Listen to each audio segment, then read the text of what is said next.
There it is. Hey there, ladies and gentlemen. Hopefully you can hear me. Hopefully my mic is on. Hey, welcome back to another episode of Hounds of Business Community presents Mike King Biz Radio here on ESPN 106.1 FM in Richmond, RVA. Folks, thank you for tuning in.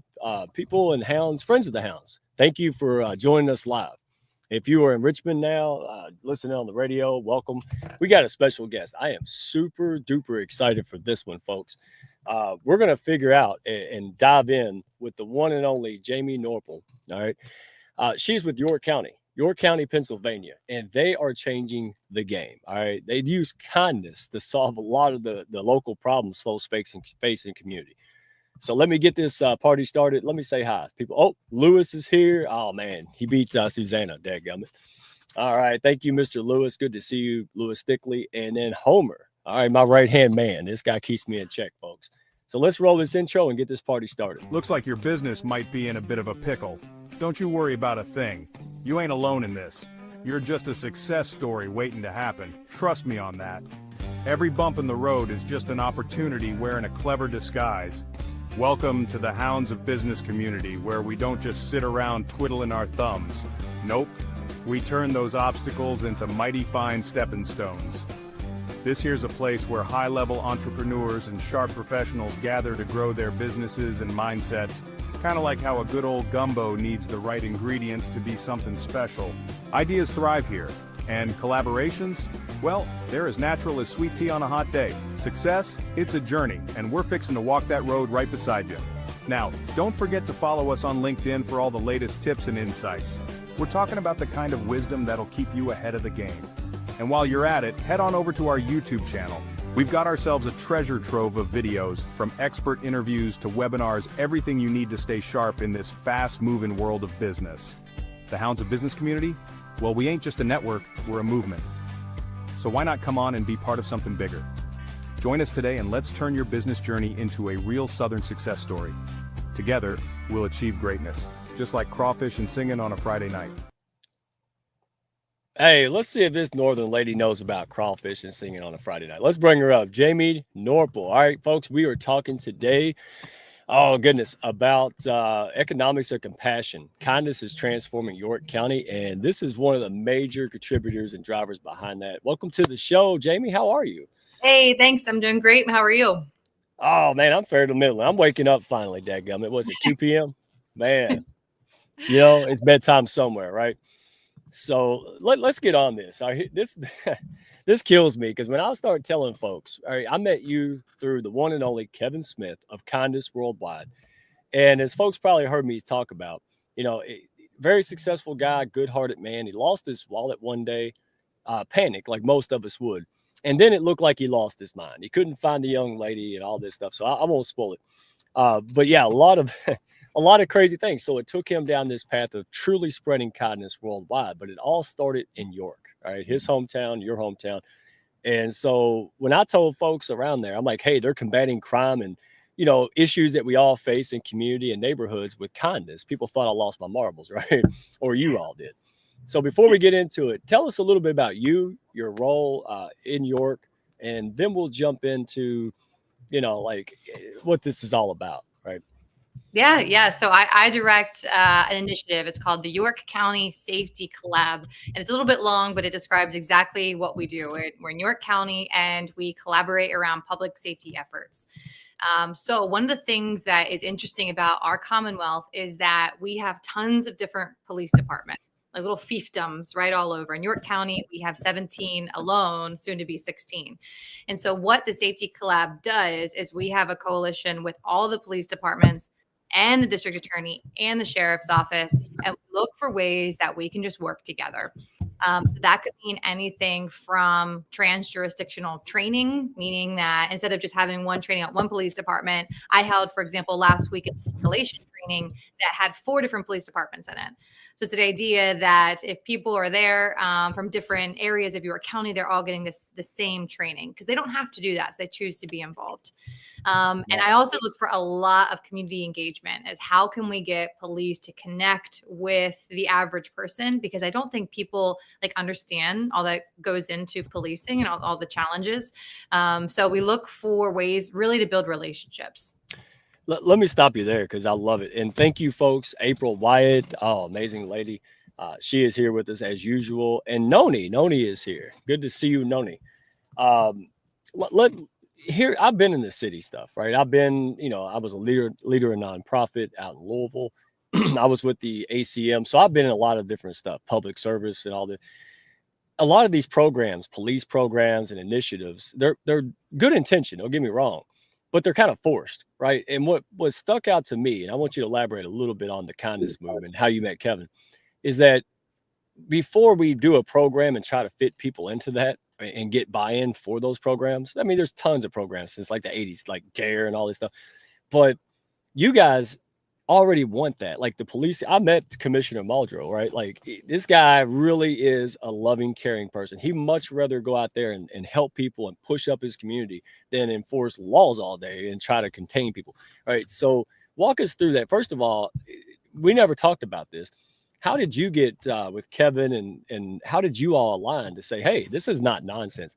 Kindness can be actually measured. It can be formulated and it can be implemented to actually initiate change in a lot of it, crime rates, etc. So how did you meet Kevin and how did y'all get this going? Yeah, how this even started. Well, so actually, I'm going to take you back just a little bit further. I used to be a high school history teacher. I did that for 10 years. Absolutely loved it. It was just so amazing.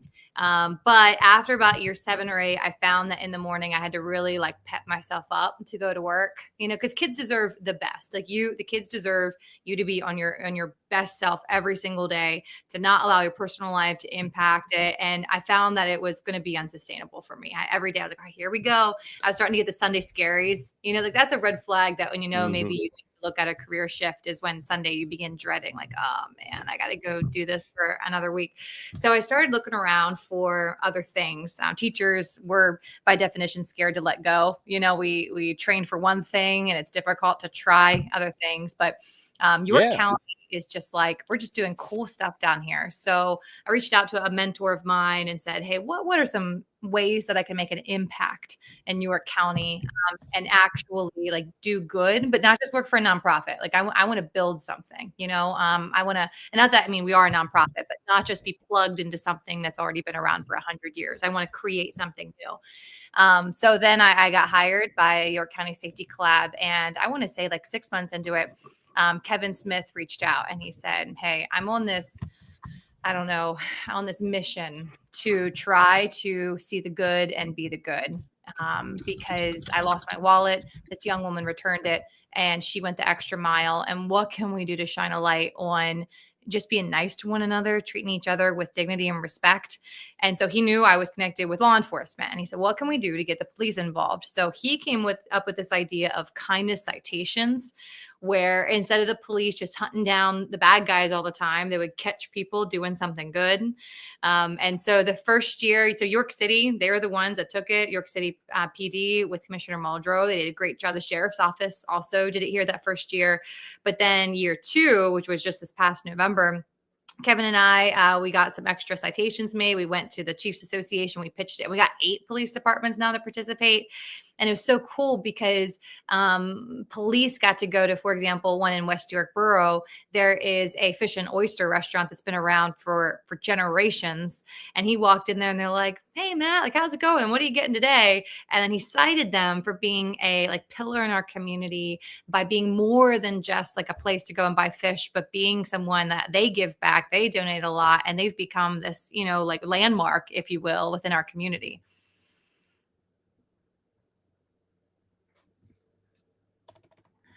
Oh no, I lost you. I lost your, can't hear you. Oh no, I didn't even mute me that time. That's wild. All right. Usually it's my fault. Well, I want to backtrack a little bit because folks out there listening, yes, you heard it correctly. So the police, not just one police officer, like the initiative, different police departments, they're giving out kindness citations, correct? Mhm. Explain that a little bit, because people are like, what is that? That sounds like either that's weird, a joke, or it's gimmicky. And folks, it's actually amazing. So explain what that is and how that fit in, because that's actually making a difference in crime rates and culture, all that, right? So Yeah, in New York City, we had 100 days of no shootings, which is a city as large as ours. We've got about 45,000 people. That's unheard of, and that goes to tons of different people. I don't think one organization can take credit for that, right? Like it takes all these different prevention, intervention, reentry efforts. But yeah, the citations are this. I wish I had one. You have this little piece of paper that says their name, and their address, a little description of here's what you're getting cited for, right? And the officer has to write down what you did to celebrate you, something that you want to be recommended for.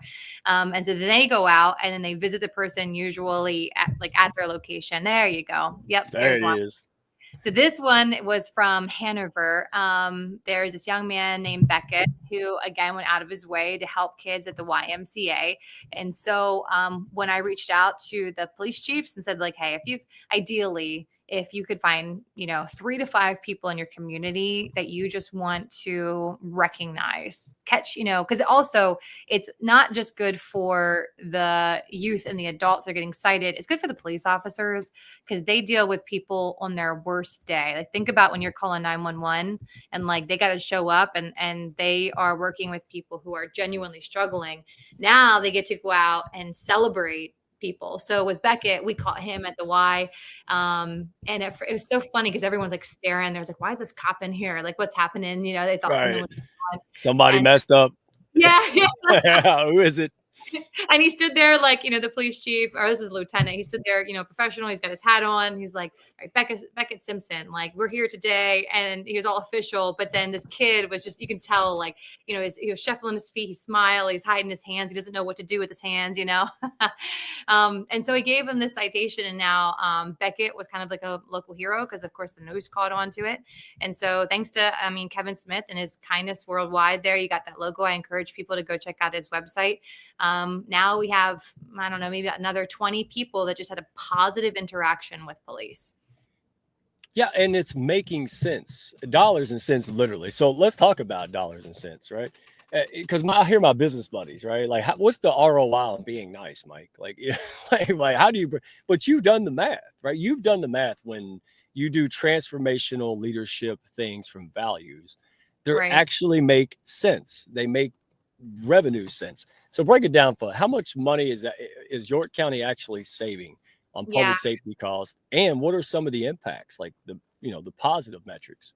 Right. Well, so it's difficult to measure the impact of crime on a community because there are so many intangible items that you'll never be able to catch. So, for example, if York County or York City was designated as a dangerous place, people aren't going to want to visit here. So we lose tourist dollars, and businesses aren't going to want to set up shop if they're worried about getting their windows broken. Not to mention people like me, I don't want to go downtown as a woman. I have to be worried about walking on the streets at night. So safety impacts businesses and tourism and residents' quality of life. So when you look at the RAND study, this is the Center on Quality Policing. They looked at the tangible and intangible costs of crime. So when we have crime, we see a reduction in quality of life, like everything I just mentioned. You also lose productivity. So both the victim, if they are harmed or hurt in any way, they can't go to work. Right? Or they can't be contributing members to society. And same with the perpetrator too. York County Prison here costs $80 million to run York County Prison. And we have about 1,100 people in our prison. So it is expensive. Now it's an important social institution and we need it. But the idea is to lower those numbers as much as possible. The criminal justice system, just in general, all the courts and judges and attorneys, that it costs money. If there's medical expenditures and also, general property loss, right? So you look at those, which are intangible, and then you also pair that with overstaffed or understaffed police departments. Most police departments here are operating at about 95% capacity, which means they're usually short maybe 1 to 3 different officers, which isn't a huge deal. However, because they are short and we are having a recruitment issue, people aren't going into policing. We have overworked officers, and we see then a reduction in mental health, and that's not good for our first responders, and it's not good for the way that they respond to situations, because they're not operating at their best. Like one of the reasons why I decided that I need to sunset teaching and look for other ways to rejuvenate me when you're not your best in a service-minded, a public servant capacity. It's not good for anybody. So then, like, let me actually break down the cost, right? Every time there is a serious assault, it costs the York County community about $13,800. Every time there's serious assault. Wow. Yep. Every time there's a rape, it costs $217,000. And then homicide is about $13.1 million that it costs us as a community. Wow. So if you look at the homicide rates, though, here's what I'm happy about. The homicide rates in York County have been decreasing dramatically. If you look back at 2022, we had 30 people who were murdered in our community. But then in 2023, it went from 30 to 19.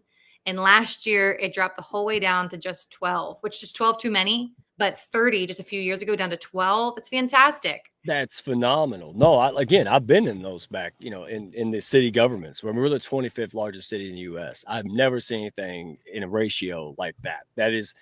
That's hard to deny. You can't say it. You can say you don't like it for whatever crazy reason, but you can't say it doesn't work, right? You guys have put the metrics on this. And real quick, because I want to dive into this even more. Mike King Biz Radio. Thank you so much for our partnership, big dog. He pushes up his community so well that when he goes to the ball games, they put his face on the Jumbotron, folks. And that's why I love our partnership. Going international with Mike King Biz Radio. Shameless plug, Hounds of Business. Don't build a business and try to do things like this alone. All right, tap into a community of winners who can help you realize those goals and dreams. You just heard from Jamie, right? She just didn't stay in a school teaching job. She wanted to go out there and do something different. She could have said, well, benefits, 401k. No, she said, I'm going to find a way to go live life. And she's doing it. And she's making a huge impact. She's part of a team and a driving force that is making the model that other cities and other communities across the globe can use to really get things done. Win-win. So anyway, Hounds of Business, you catch us on YouTube. You can watch this live. You can reach us on Redneck1, Mike Asherbrenner on LinkedIn, or you can send a carrier pigeon. I still take those. So we're back here with Jamie Norpal with York County, talking about kindness actually makes sense, economic sense here. So let me get back to it, because property values, right? That's really the litmus test. I mean, you're saying that they can go up, and not just the emotional damage of crime and these horrible things, like, we mentioned rape and all this stuff, but the economic effects it has, and then it trickles down. It's awful. So, wow, you guys are doing something about it. Right? And I love it. It just makes a lot of sense. So how is this kindness approach, affecting, employee reliability, right? How is it, do you see a shift that's hard to measure in culture? Like, you're attracting better recruits in the city or the county, police officers, like, what is some of the intangible? Like, is it just happier to go to work now? Like, people actually get excited about going, like, how are these things? Well, I think the biggest thing for York County is the amount of relationships that are being built on trust. Because I know, like, for me, when I was looking at places that I wanted to work, I wanted to like my boss. Like, I spend more time with my coworkers than I do my own family, right? So if I'm going to spend time with these people, it was important that they were in frankly, a good mood, right? So in York County, because we're seeing a reduction in crime, because we're seeing more collaboration, you're seeing the coffee shops filled, right? Like, for me, when I go and have my meetings, I usually ask people, hey, you want to go grab a cup of coffee? And so it's a chance for me to have that face-to-face and walk downtown and have that sidewalk usage, right? It just seems like it's more alive. And then we're spending money. Usually the coffee is, I get the fancy lattes, not going to lie. So usually like $7 or $8, unfortunately, depending on, tip and all the extras. So we've got that. But we also, even yesterday, we did a mental health walk to try to bring awareness for mental health. And there were maybe, I don't know, 50 or 60 people. We all met at the administrative building in our county, and we just walked the streets to bring awareness. So I think part of that is we're giving each other the benefit of the doubt, that we're all here to try to row in the same direction, give people a lot of grace. If you even look at the foundation of the Safety Collab, because there's really not any other group that's able to convene all law enforcement across an entire county. If there are, I'd love to hear from you. I'd love if there's other cohorts out there to get to know them. But one of the reasons why we were founded is because it was back when Freddie Gray was killed. It was in 2015 down in Baltimore. There were race riots, and they were concerned about it coming to York County. York County doesn't have a great racial past. We've had murders here. And so the clergy in the community called up police chiefs and said, we need to have a conversation, a closed door meeting to talk about what police are doing, how they're treating people. And it was actually led by our Black Ministers Association. So our chiefs at first were like, this is an ambush. Like, I don't know what is going to happen here. And so they met at Logos Academy, a local private Christian school. And it was like an invisible veil was between them. All the chiefs were on one side, and all the clergy was on the other side, but there was no media, no elected officials were welcome in. It was supposed to be closed door. And it started off pretty tense. We had Pastor Ramona Kynard stand up, and she talked about how she was concerned about her Black son driving through the country, and being profiled. And what was really cool is that the police chief of the area stood up, and he could have went into an explanation. He could have defended his officer's choices. Instead, he just apologized. And he said, I am so feel that way. Like, I can't believe this is happening in my jurisdiction. So that just broke the ice. And it was another 3 hours of just trust and transparency and talking and crying and sharing. And then it went so well that chiefs and clergy, they said, we need to keep on meeting. So they've met every single month, a couple summer hiatuses. Yeah, because everyone's on vacation. But every month. So then, like, after the UPMC shooting that we just had a shooting here a couple months ago, which was terrible, by the way. But our police responded the best they could. The chiefs and clergy got together, and the clergy said, what can we do to support you? And the chief said, show up. Like, your praying is helpful, but show up to my departments. Like, lay hands on my officers and pray with them. And man, like that just it boosted the officers. It made the clergy feel like they were doing something. And like that, those relationships are the things that I think that are helping our community. Listen, okay, what I took away from that, because I know a lot of people took a lot away from that. It's amazing, even decades worth, because I've seen it in the fire departments and things like this. It's kind of, we isolate, right? We don't mean to, we're people. But when one courageous, big-hearted person takes the lead, puts themselves out there, it just changed. Like, somebody's like, hey, I'm not doing this. I'm going to go out there and say, I'm sorry. Yeah, somebody has to go first. So, and that brings me back to you guys with, Commissioner Michael Muldrow, and not to get up, but I want people to understand this. We have business leaders and government leaders who want to do better. And so we're going to get into that and leave them with this. But was it the most popular thing for these folks to do? So the police commissioner, other folks, the very early pioneers who stood up and said, we're going to make a change.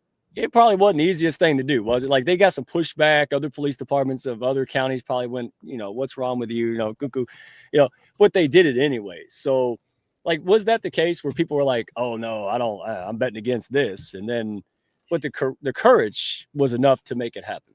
Yeah, I think there was a lot of skepticism. People just, this was new. They weren't sure it was going to work. People kind of in your county, we're really kind of, we're old school in a lot of ways. And so we have to prove ourselves for someone to trust. And I don't blame people. I'm very similar. I'm born and raised in this community. But yeah, the pioneers who started these initiatives. I mean, even for me, I'm not law enforcement, and I'm walking into spaces with cops and I'm asking them to trust me. Like I'll write local op-ed pieces for our newspapers, and I'll do podcasts, and I'm asking them to be vulnerable and share a part of their lives that they're meant to keep locked up because people literally try to kill them for a living. And it takes a while to build that rapport. But once you do that investment in human capital, right? Like actually taking the time to build those relationships, it makes me not want to leave my job. I'll tell you that much. All the solid, loyal people I can call friends now, that makes me want to continue to invest in my community. Wow. No, and again, this is concrete stuff. So let's get into that in the last 3 to 4 minutes. Because folks across America, right? They tune in, listen. They're really thirsty for something. So, to do something extravagant, bigger, better, right? Have more better time at work, have more, tourism, all of these things. So if someone's starting from scratch with this kindness approach, that's what we're going to label it, unless you got a better one. What's the first thing they ought to do Monday morning? Like, they're like, hey, why can't we just dare to dream and do something crazy and, make a transformational change in our community? What are some first steps they could take to go? Yeah, well, I think one thing is developing a cohort, right? Because one of the ways we've been successful is it's not just the Jamie show. I'm standing up there with a mic. It is all these people, and also it's multidisciplinary, right? So when I have my own little personal board of advisors that I bring together to help me plan these community safety summits that we're putting together. And it's people who I know will give me radical candor that will ultimately try to lift me up, but will be critical and will say, Jamie, that's dumb. Like we're not gonna, Right. All right, tell me how. Yep. So I think if people are trying to start a movement, or they're thinking, all right, what can we do in our community? If Monday morning you send an email out to, I don't know, maybe 4 or 5 people, and they don't even have to know each other, but you start forming this cohort where you can feed off of each other's energy, and you can bring different ideas to the table, and also say if it's dumb, that's fair too. Right. I think that's my first step, is making sure that you have relationships with people who have, I think that they need to have 3 things though, right? They need to be kind, because you want to work with someone who's nice. They also have to have power, right? You have to have some level of influence. Someone that is going to, when they walk into a room, other people listen, but then also like follow through and get things done. Because if you have a room just full of dreamers, that everyone likes, you need boots on the ground people like Kevin, who are going to like pick up the phone and bug people and write press conferences and, write things and push it out there. Take action. Well, and I love what you said, because when you said it, I thought, be okay with having one-on-one conversations. You're probably not the only one that feels like, hey, we can do more and be more. We could take a different approach. So have conversations with your coworkers in the city. Have convos with the police department. And don't have an agenda. Just go talk. Oh my gosh, it's amazing what you'll uncover when you just build trust and listen to people. They'll tell you everything you've been trying to figure out on your own, right? So get those fodder. Go have conversations. That's how it started. People of reputation started talking in good heart, and it caught on like a forest fire, a positive one, right? So, and last question before we get to wrap up, man, we got to do round 2. All right. So business folks, let's talk turkey about the business, right? So people are, well, first of all, people are thinking, some of them might be thinking, well, that's nice for government folks, but I'm a business person, right? I run a business. So what is it that we can communicate? What do you want to share with, hey, this is important to you too. It's not just for government officials. It's important to business owners, even small business owners, right? That it's not fluff. What's the message? Why should they get involved and be a part of this? Not just clergy, police, and government. Yeah, well, number one, the ROI is if you're going to invest in public safety efforts, your community is going to then back you back up, right? So small little things, like when it was time for me to buy lunch for the de-escalation training, I asked the cops, hey, where should I go? What's a place that is friendly, that's going to support you? And they're like, oh no, this pizza shop, like this guy is the place to go. And so I found that with business owners that are willing to invest in public safety efforts, and a lot of times, even like I know police officers, a lot of detectives who rely on business cameras to help them solve crime. Right. That like there's a detective in York who I was trying to understand how the camera system worked. And so he said, hey, why don't you do a ride along with me? I'm going to go and look at, there was a hit and run. And so I'm going to go back behind. It was one of those like corner stores, look at the cameras, and we'll piece together what happened. And so I went back, and the owner of the business and this police officer had already established rapport. So they were kind of, talking and laughing. And then he shared the camera.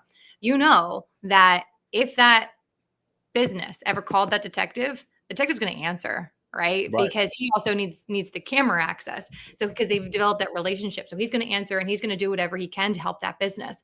Whether there's going to be a break-in, they're going to prioritize it, or maybe there's vandalism. It's going to be taken more seriously because they develop those relationships with the local police department. Right. And I already mentioned like big picture economic return. If people feel safe in your community, like when people are searching places to live, if they feel safe in the community, they're going to then choose to go and live and patronize those businesses.